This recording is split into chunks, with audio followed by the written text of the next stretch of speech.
మూసీ పునరుజ్జీవన పథకంలో భాగంగా Godavari drinking water scheme phase 2-3 పథకానికి రేపు సాయంత్రం 4 గంటలకు సీఎం రేవంత్ రెడ్డి శంకుస్థాపన చేయబోతున్నారు. హైదరాబాద్ జంట జలాశయాలైన ఉస్మాన్ సాగర్, హిమాయత్ సాగర్ చెరువులను మంచినీటితో నింపడమే ఈ ప్రాజెక్టు ప్రధాన ఉద్దేశం.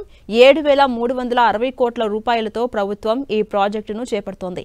2 ఏళ్లలో ఈ ప్రాజెక్టును పూర్తి చేయాలని ప్రభుత్వం నిర్ణయించింది. ప్రాజెక్టులో భాగంగా మల్లన్న సాగర్ రిజర్వాయర్ నుంచి 20 టీఎంసీల నీటిని ఉస్మాన్ సాగర్, హిమాయత్ సాగర్ జలాశయాలకు తరలిస్తారు.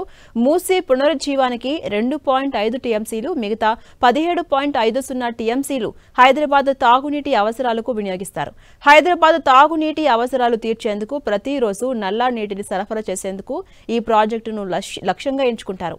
ఇక ఓఆర్ఆర్ ఫేజ్ 2లో భాగంగా జీహెచ్ఎంసీ, ఓఆర్ఆర్ పరిధిలోని మున్సిపాలిటీలు, మున్సిపల్ కార్పొరేషన్లు, గ్రామ పంచాయతీలకు తాగునీటి సరఫరా చేపట్టిన ప్రాజెక్టును ముఖ్యమంత్రి ప్రారంభిస్తారు. 1,200 కోట్లతో చేపట్టిన ఈ ప్రాజెక్టు ద్వారా 71 రిజర్వాయర్లు నిర్మించారు.